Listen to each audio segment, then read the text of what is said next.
ஓம் சாந்தி 19/12/2024 பாபாவின் முரளியின் ஸ்லோகம்.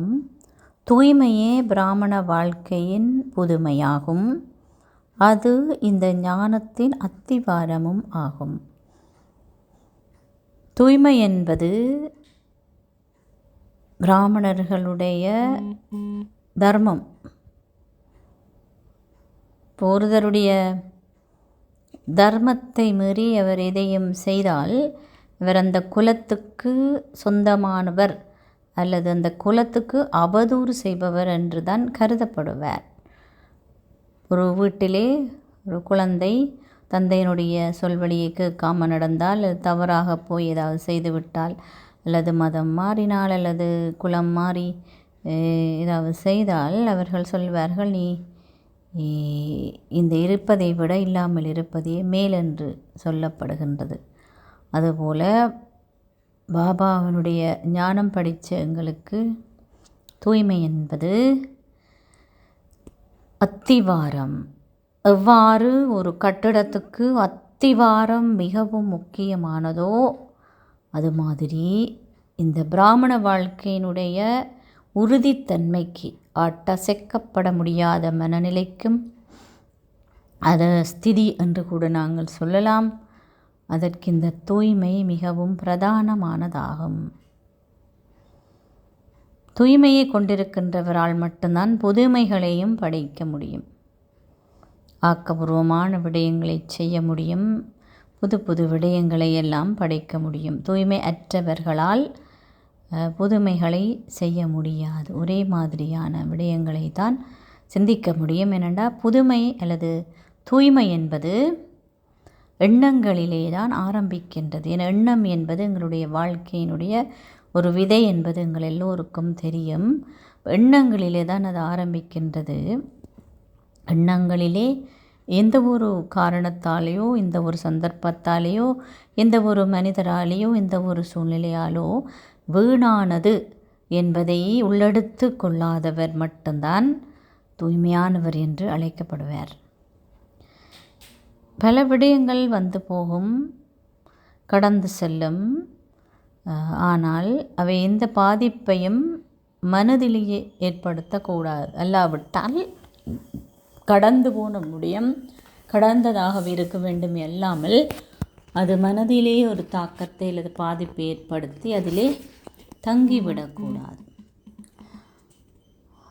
அவ்வாறு தங்களுடைய மனதிலே மிகுந்த கவனம் செலுத்தி அதனை பராமரிக்கின்றவரால் மட்டும்தான் ஒரு அசைக்கப்பட முடியாத நிலையை கொண்டிருக்க முடியும்.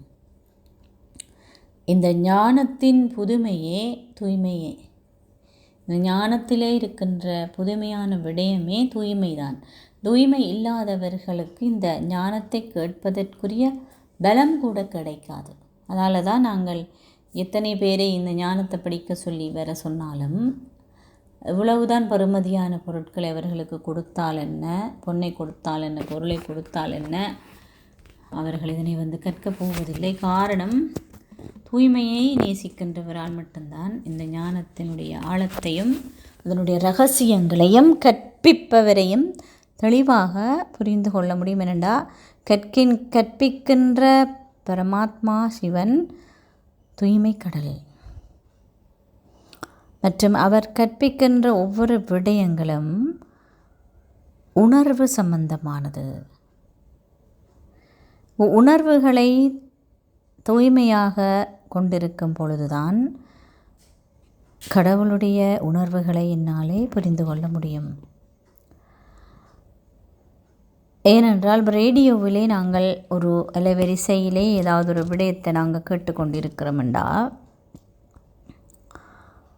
அந்த அலைவரிசைக்கு பொருத்தமான அலைவரிசை எங்களால் பிடிக்கும் பொழுது, அந்த மீட்டரை நாங்கள் பிடிக்கும் பொழுது மட்டும்தான் அந்த ரேடியோவில் போகின்ற அந்த விடயம் எங்களுக்கு கிடைக்கிறது. அது மாதிரி பரமாத்மாவினுடைய அலைவரிசைக்கு என்னுடைய மனதை, என்னுடைய நிலையை நான் கொண்டு வரும் பொழுதுதான் அவர் என்ன சொல்கின்றார் என்பது எங்களுக்கு தெரிகின்றது அல்லது புரிகின்றது, அனுபவம் செய்ய முடிகின்றது.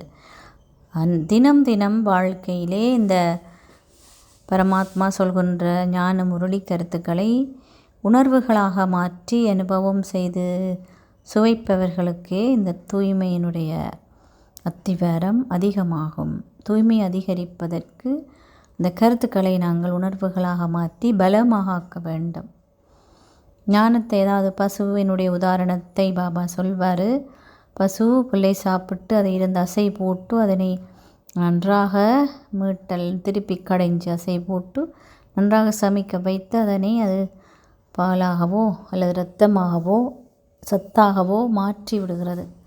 அதுபோலவே இந்த ஞானத்தை நாங்கள் செவி மடுத்தால் மட்டும் போதாது, அதனை மீண்டும் மீண்டும் நாங்கள் சிந்திக்கும் பொழுது அதனை பற்றின அதுக்கு ஒரு கருத்துகளுடைய உணர்வுகளை எங்களுடைய உணர்வுக்குள்ளே உள்வாங்கும் பொழுது மட்டுமே எங்களுடைய உணர்வுகளில் அந்த தூய்மையை ஏற்படுத்த முடியும். செவிமடுக்கும் பொழுதும் இதயபூர்வமாக அதனை நான் செவிமடுக்க வேண்டும். ஆத்மா உணர்வு நிலையிலிருந்து எனக்கு முன்னாலே ஒருத்தர் இருந்து கழிச்சு கொண்டிருந்தா அதை நான் இவ்வளவு என்னுடைய அக்கறையான என்னில் கவனமான என்னிலே கருணை கொண்டிருக்கின்ற ஒருத்தர் எனக்கு முன்னால் இருந்து காய்ச்சி கொண்டிருந்தா இவ்வளவு அக்கறையோடு நான் அதை கேட்பேனோ அந்த அக்கறையோடு நான் அதனை செவிமடுக்க வேணும். அப்படி கேட்டால் மட்டும்தான் ஆத்மா உணர்வில் இருந்தால்தான் பரமாத்மா சொல்வதை கேட்க முடியும். என்ற அவர் புதிகமான உணர்வுகளுக்கு எல்லாமே அப்பால் பட்டவர். நான் இவ்வளவு ஆழமாக இந்த ஆத்மா என்ற உணர்வில் என்னையும் கருதி மற்றவர்களையும் பார்க்கின்ற ஒரு நிலைமை இருக்கின்ற அளவுக்கு என்னை ஆழமாக கொண்டு செல்கின்றேனோ அப்பொழுதுதான் அவருடைய உணர்வுகளை என்னாலே புரிந்து கொள்ள முடியும். இப்போ எனக்கு குழப்பம் ஏற்படுகின்ற சந்தர்ப்பத்தில் அல்லது புரிதல் இல்லாத நேரத்தில் நான் விளங்கி கொள்ள வேண்டிய விடயம், தூய்மையற்ற எதுவோ என்னுள்ளே வந்து விட்டது. தூய்மையற்பது என்பது உடலுக்குள்ளேயே எங்களுக்கு ஏதாவது ஆன்டிபாடி, அதாவது வெளியில் இருக்கின்ற ஏதாவது என்னுடைய உடலுக்கு ஒவ்வாமை ஒன்று வந்து விட்டால் அந்த ஒவ்வாமையால் எங்களுக்கு தடிமனோ காய்ச்சல் வருவதற்கான காரணம்தான் எங்களுக்கு ஏதோ ஒரு நோய் கிருமி தொத்து இருக்குதுன்றது நாங்கள் புரிஞ்சு கொள்கிறோம். அது மாதிரி தான் எங்களுக்குள்ளே வீணானது அல்லது எதிர்முகமானது வந்துட்டுண்டா எங்களுக்கு குழப்பம் அடையுது, எங்களுடைய ஸ்திதி தளம்புது. அது அப்போ தூய்மையினுடைய அத்திவாரம் இல்லாமல் போகுது. அத்திவாரம் தளம்பினா அந்த கட்டடம் சரியான முறையிலே கட்டப்பட முடியாது, அல்லது அதனுடைய உறுதித்தன்மை குறைந்திடும். எந்த நேரத்திலையும் அது இடிஞ்சு விழலாம் என்ற பயம் இருக்கும். அப்போ அப்படியான ஒருத்தரால் உறுதியான ஒரு பிராமணராக இருக்க முடியாது. அவை எப்பொழுதும் நான் எனக்கு முன்னால் வருகின்ற விடயங்கள், சந்தர்ப்ப சூழ்நிலைகள் அனைத்தையும் ஆக்கபூர்வமான மனப்பாங்கிலும் ஞானத்தினுடைய கண்ணாடியை அணிந்தும் பார்க்க வேண்டும். அந்த மாதிரி பார்த்து ஒரு ஆழமான பழக்கத்தை நான் சம்ஸ்காரமாக விருத்தி செய்து கொண்டேனாயின் என்ன நடந்தாலும் வீணான எண்ணமோ எதிர்முகமான சிந்தனையோ எனக்கு வராது. வருவதால் இந்த லாபமும் எனக்கு ஏற்படாது. இருக்கின்ற என்னுடைய ஆத்ம பலமும் வீணானவற்றால் அழிந்துவிடும் என்ற விடயத்தை நான் மிக தெளிவாக புரிந்து கொள்ள வேண்டும். எந்த விதமான வீணான எண்ணமும் இல்லாதவர் தான் பலசாலி. ஆகவே நான் எந்த விதமான வீணான எண்ணத்தையும் கொண்டிருக்காமல் இருக்கிறதுக்கு கண்ணுக்கு முன்னே படுகின்ற நாடக காட்சிகள், மனிதருடைய பாகங்கள் அனைத்தையும் ஒரு பற்றற்ற பார்வையாளராக பார்க்கிறதுக்கு படித்து கொள்ளணும். அப்போ அதுக்கு எல்லாத்துக்குமே நிச்சயமாக நடக்கும் பொழுதும் இருக்கும் பொழுதும் உலா வரும் பொழுதும் பாபாவினுடைய குடை, பாதுகாப்பு, நினைவு, ஞான கருத்துக்கள் எல்லாத்தையுமே நான் என்னுடைய ஆயுதங்களாக எப்பயும் வச்சுக்கொள்ளணும். அப்பொழுது தான் என்னாலே இந்த உறுதித்தன்மையை எப்பொழுதும் பேண முடியும். அவர்தான் தூய்மையை நேசிக்கின்றார், தூய்மை விரும்புகிறார்.